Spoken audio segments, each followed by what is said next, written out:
So good afternoon and welcome to today's lecture for International Industrial Relations and Trade Unions, which is lecture 1 in our unit 3.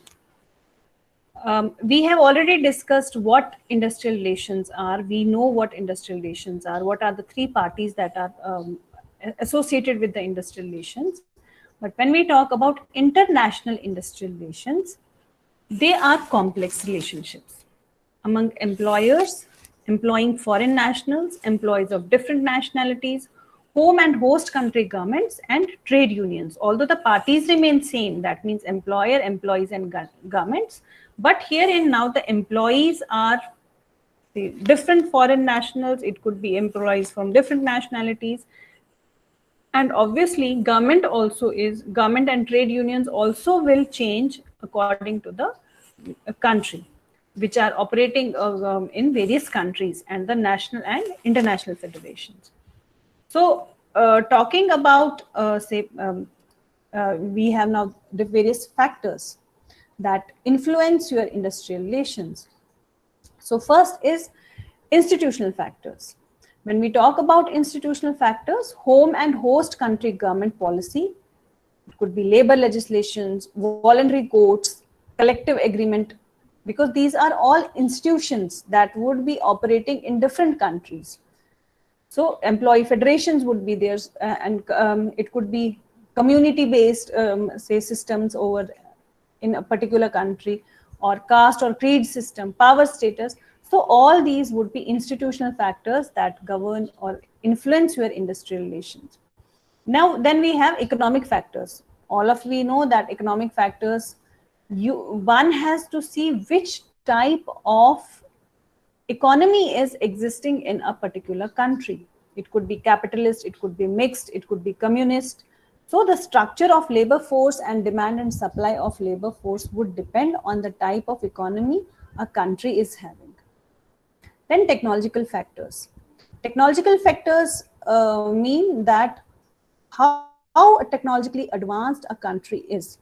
For example, it includes mechanization, automation, rationalization, computerization, digitalization. So on the basis of this, the influence on industrial relations would be different from country to country. Then social and cultural factors. Social and cultural factors, they include population, religion, customs, traditions of people, cultures, which is culture of various groups that are existing in the country. So again, all these factors will influence your IR. And then political factors. Needless to say that the political system which is prevailing in the country, maybe political parties, because their ideologies would be different, growth and involvement of in trade unions will vary from one political party to other political party, from one country to other country. Then we have governmental factors. Government factors, it includes host and home government. Now you have to take into account both the governmental policies. One, parent company, second, host country.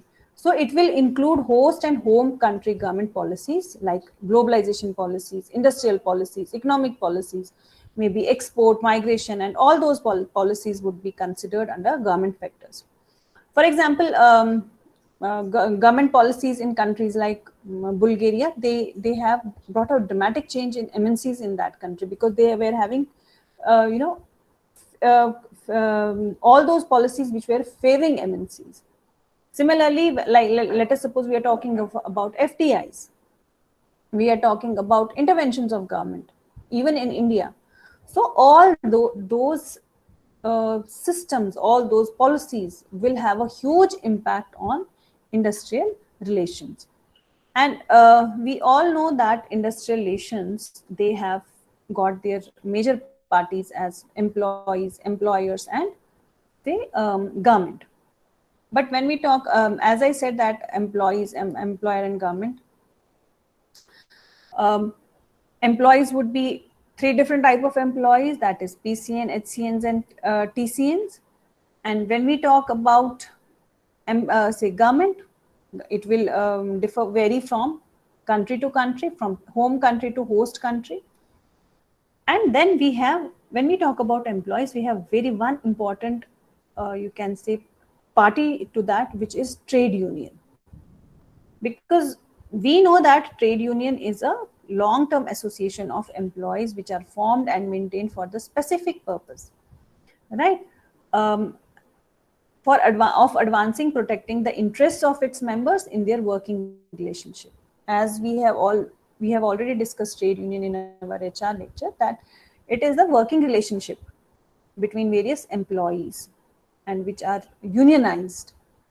Now, there are various factors for differences in trade union structures.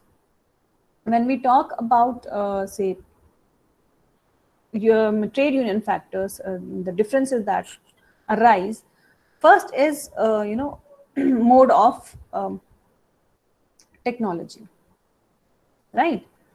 The mode of technology and industrial organization and at critical stages of union development. When we say at critical stages of union development, that means unions, they differ considerably. They differ from country to country. They represent all grades of employees in an industry. It could be craft union, it could be guild, it could be skilled occupational grouping, it could be conglomerate unions. So one has to take into account all these say factors when we talk about differences in trade union structure. Then methods of union regulation by government.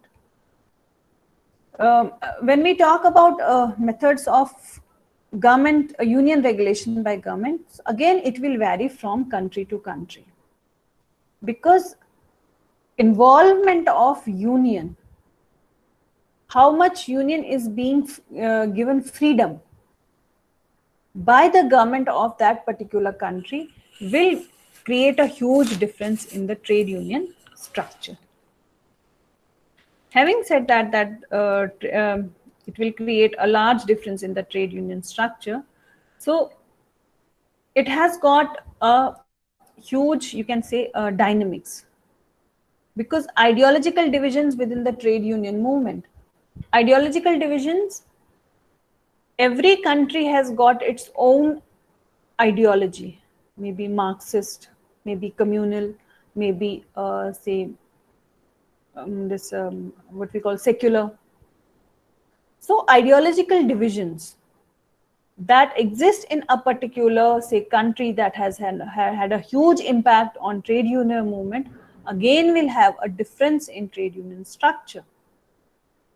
Then the influence of religious organizations on trade union development, again depending upon, say, government, how much control government is, how much government is being controlled by religious organizations in a country, that will govern the trade union development of that particular country. So influence of religious organization generally won't be possible for a country like India. We have a secular system, system over here. But certain countries where we have predominantly one religion dominating the entire, say, nation, so there could be religious organizations' impact on trade union, control over government, and the impact on trade union development. Then managerial strategies for labor relations in large corporations. Again, how management, what is the approach of management? When we talk about the approach of managerial strategies for labor relations, for example, in Australia, we have general, we have craft type of trade union, we have white collar unions. Similarly, in Canada, it is industrial, it is conglomerate, and in Denmark, it is white collar union, it is craft union. In Netherlands, it is a religious and conglomerate trade unions which are being formed. So depending upon the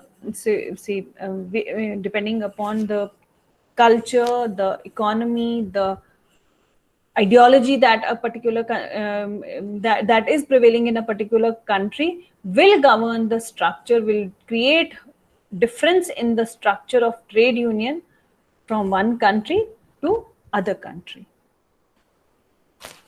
Then we have, there are certain key issues in international industrial relations. Talking about the key issues in this international relations, first is, say, the degree of inter-subsidiary production integrations, right? The industrial policies and practices of multinational firms, the degree of inter-subsidiary production integration, nationality of ownership of the subsidiary, international HR management approach, M&E prior experience in industrial relations, subsidiary characteristics of the home product market, and management attitude towards the union. So first is the degree of policies. Let us suppose, US firms, they do not recognize trade unions. Number of times we have discussed that US does not appreciate, it does not encourage formation of unions. It does not prefer employees to join associations. So similarly, they tend to develop highly specialized personnel department at plant level, and they pay higher wages and often are more generous employee fringe benefits than local firms. So when all this is the policy of the US firms. When all this is being given, you are taking care of your employees, you are having highly specialized personnel at departmental level, you have a generous relationship, you have a generous fringe benefit plan for employee. So it will automatically discourage employees from forming a union. So it altogether depends on the policies and practices of multinational firms. So it might vary from country to country. Then second is the degree of inter-subsidiary production integration. This was found to be most important factor which led to the centralization of industrialization functions within the firms.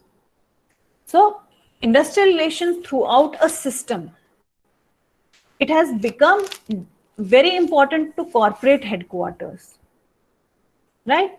So coordinated industrial relation policy is one of the key factors for successful global production strategy. When we say the degree of inter-subsidiary production integration, that means how much integrated your production is with, say, subsidiary and home country. What is the integration level? It will create a challenge because your environment at home level is something and at subsidiary is something else. And second is nationality or of ownership of the subsidiaries. We have generally, when we talk about companies belonging to Europe and US firms, there is there are differences between the terms of headquarters which are involved in industrial relations. US firms, they tend to exercise great control over industrial relations as compared to British or other European firms. US firms, they tend to place great emphasis on formal management control and close reporting system, so as to ensure planning targets, so as to ensure meeting of planning targets. And the foreign-owned multinationals in, say, UK, they prefer single employee bargaining system. So what we want to discuss over here is that nationality, which particular say country, what is the nationality ownership of the, say, subsidiary or of the, say, home. Now it will depend upon the approaches. Go back to the approaches, staffing approaches. So where you are having, if it is having a ethnocentric approach, whether it is having a polycentric approach, so the controlling would be according to that. Then third is international human resource management approach. This is basically utilized by multinationals which have implication for international labor relations. For example, ethnocentric predisposition is more likely to be associated with various forms of industrial relations conflict. So, geocentric firm will bear more influence on host country industrial relations system due to their greater propensity to participate in local events, because global system, because the approach of say geocentric is that it is segregated in the all locations. It is not confined to one particular geographical location. So what is the approach of international human resource management will be having a huge impact on deciding upon your industrial relations and vis-a-vis trade unions. Then MNC prior experience in industrial relations. MNC's prior experience in handling industrial relations. Generally, it is being observed that European firms, they tend to deal with labor unions at industry level rather than at firm level. Like we have studied the structure of trade union. We have a structure of trade union at plant level, at industry level, at national level. So European firms, that means European companies, they generally believe in industry level trade unions rather than firm level trade unions. So, similarly, in US, employer associations, they have not played a very key important role in industrial relation systems. And they believe in firm-based industrial relation policies. So they do not go on to the industrial level trade unions, but firm-based trade unions. Having said that they have firm-based industrial relations, but they do not, again I am repeating, but they do not encourage formation of trade unions. Then we have subsidiary characteristics. Talking about subsidiary characteristics, there are a number of characteristics which are prevailing for subsidiary. Now you have to decide, you have to think whether subsidiaries have been formed through acquisition or well-established process, right? What is the type of autonomy which we are giving to the subsidiary? What is the intervention of say parent company over the subsidiary, where the parent firm is a significant source of operation in investing funds for subsidiary or not? What is the performance of at the subsidiary level? So all these characteristics will tend to govern your industrial relations and will tend to give a shape and structure to the trade unions. Then we have characteristics of the home product market. What are the characteristics of home product market? It is an important factor.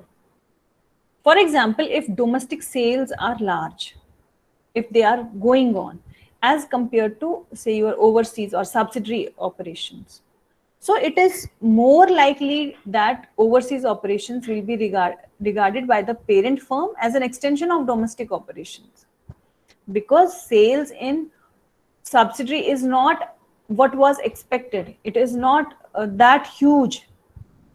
So it won't be treated as a separate.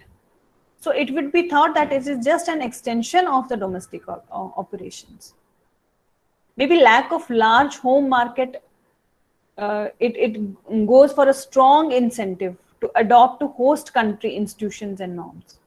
Now, let us suppose now this is the reverse. Initially, we said that we are having situation one is wherein sales of subsidiary is not up to the mark and sales of home countries or domestic company is more. So you are treating that sales as an extension of domestic market. Now let us assume that now home market is not that strong. So we have to adopt host country institution norms. So so your characteristics of home product market will be having a huge impact. Then management attitude towards unions, as we have already discussed it, that what is the attitude of management towards the union, whether you are seeing unions as in a positive manner, contribution in their contribution in a positive manner, or you just want to have a union because it is the because you are a member of ILO, or because it is by the say constitution, or by say through your governmental norms. So it depends. The type of attitude organizations are having towards trade unions, so would be the control towards trade unions. As we have been saying that, for example, US companies, they do not like trade unions to be formed, but they do have trade unions. It does not mean that they do not have trade unions. They do have trade unions, but the role of trade union is minimal. And to make trade unions role minimal, they have made their policies, they have charted down their practices in such a strong manner that employees, they do not join trade unions. For example, there was a one survey which said that union density, it was almost 36% over past, say, for past 2 decades in Central and Eastern Europe, because for the political and economic changes with the dissolution of Soviet bloc and the end of compulsory union membership. Now in India we have a compulsory union membership, but European countries, they do not have this compulsory union membership thing. So union membership has declined over there, and they have introduced new forms of work organization and globalization of production and changes in workforce structure. So industrial disputes, they have gone down. So frequency of strikes, strike size, strike duration, so that has considerably come down because of, say, the type of attitude management is having towards the trade union. Now, talking about trade unions and international industrial relations. Up now, trade union, how it is correlated with industrial relations. Now, first is by influencing wage levels to the extent that cost structures may become uncompetitive. First we discussed issues in international industrial relations. Now we are discussing how trade unions will impact, or how a trade union will have an influence on multinational companies. So first is influencing wage levels to the extent that cost structures may become uncompetitive. Now, when we say influencing wage levels, we all know that trade unions have a huge influence on management in deciding wage levels. Although the importance of labor costs as compared to other costs is decreasing, labor cost still plays an important part in determining cost competitiveness in most industries, especially in production companies. So influence of unions on wage levels is very important. Sometimes MNCs, they fail to successfully manage their wage levels, and it suffers because of the labor cost disadvantages. So trade unions, they have a strong say in governing or in influencing wage levels. Then next is by concentrating the abilities to vary employment levels at will. At will matlab your own will. So for many MNCs operating in Western Europe, maybe Japan and Australia, the inability to vary employment levels at will is more serious problem than wage level. That means employees do not have that willingness. So it poses a serious problem to employees of Europe, Japan, and Australia. So many countries now, they have legislation that limits considerably the ability of firms to carry out plant closure, redundancy, or layoff programs unless it is being shown that structural conditions make these employment losses unavoidable because of their own willingness. They can go for plant closure, redundancy, layoff programs, but they need to, that they need to have an approval from the government. So for example, plant closure or redundancy, in many countries, the legislation, it specifies that firm must compensate redundant employees. Even in India, we have for retrenchment, we have compensation system. So now it will vary from country to country. Like for example, in some countries it is 2 weeks. In some country there is a particular formula. Like in India, we have a particular formula for we are giving them for 15 days pay for every month. So payments of involuntary terminations rather substantial, especially in comparison to those in United States. So generally, union, it influences in employment first by lobbying their own national governments to introduce redundancy legislation. That means trade unions which are prevailing in these countries, they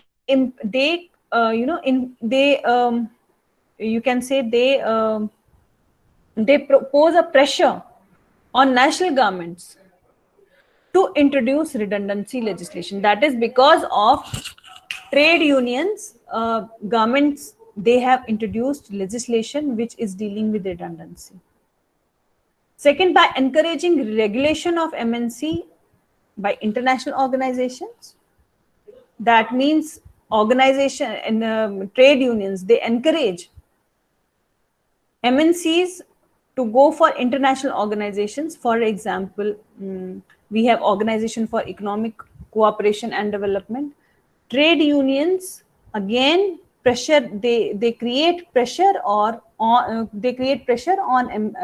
their companies to become member of all these, so as to have a so as to give more benefit and more privilege to the employees working in the organization. Then third is preventing global integration of MNC operations, or by hindering, preventing global integration of operation of multinationals. So generally we say MNCs, they make a conscious decision not to integrate. It is not necessary that you integrate with any of the associations or rationalize our operations.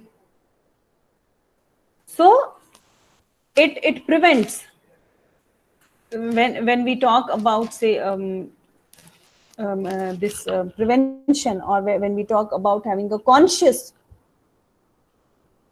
decision. For example, General Motors, what they did, they sub-optimized integration. General Motor was during 1980s, they undertook a substantial investment in Germany,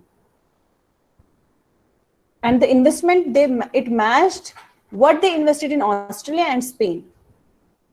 But the demand of German metal workers union, it was more.